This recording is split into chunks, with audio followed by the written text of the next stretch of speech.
भगवान श्री कृष्ण अर्जुन को समझाते हुए कहते हैं कि इस युद्ध को करना इसलिए जरूरी है कि यहाँ पे ये जितना योद्धा खड़े हैं सब आतताई बन गए हैं, सब बलात्कारी बन गए हैं, सब व्यभिचारी बन गए हैं।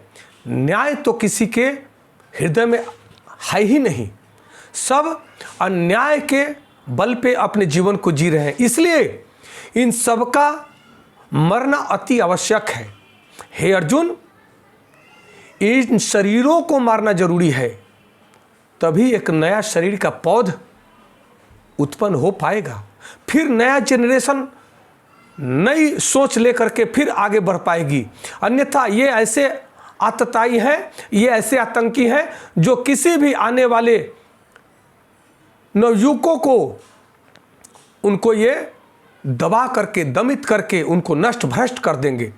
और इनके दुष्ट आचरण को देख करके आने वाली पीढ़ियां भी दुष्ट आचरण करने पर उतारू हो जाएगी। इस तरह से संसार कभी भी सुखमय नहीं हो पाएगा, संसार में कभी भी तप तपस्या नहीं किया जाएगा। इसलिए है अर्जुन, ऐसे आतताइयों का मारना पुण्य है, पाप नहीं है।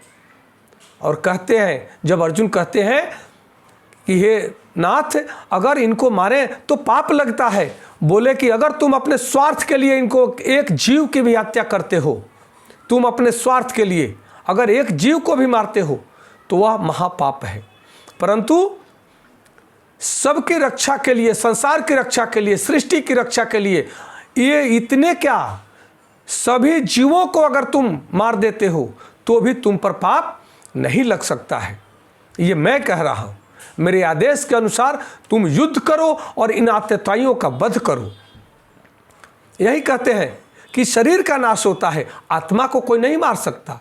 यहाँ पे अध्याय 2 के 23वें श्लोक में भगवान कृष्ण कहते हैं कि नैनम छिंदन्ति शास्त्राणि नैनम दहति पावक न चैनम क्लेदयन्त्यापो न शोषयति मारुतः।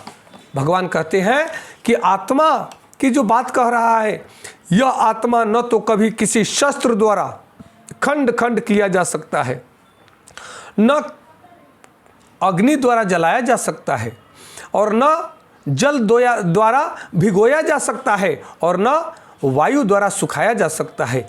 यह आत्मा तो अखंडित है, अजन्मा है, शाश्वत है, सत्य है, निर्विकार है, अमृत है।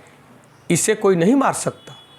इसलिए हे अर्जुन, आत्मा जैसे कि तैसी रहती है, इस आत्मा के लिए तुम इनकी ओर से कभी भी मोहित मत हो, क्योंकि आत्मा कभी नहीं मरता है।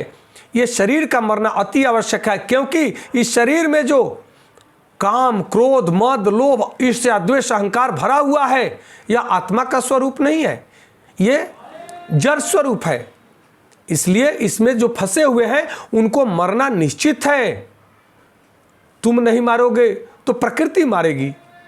प्रकृति अनेकों प्रकार की बीमारियों से इनको ग्रसित करके इनको तो मरना ही है। इसलिए हे अर्जुन, तुम निमित्त बनो, क्योंकि मेरे नज़र में, मेरे दृष्टि में ये पहले ही मरे हुए हैं। जय श्री कृष्ण।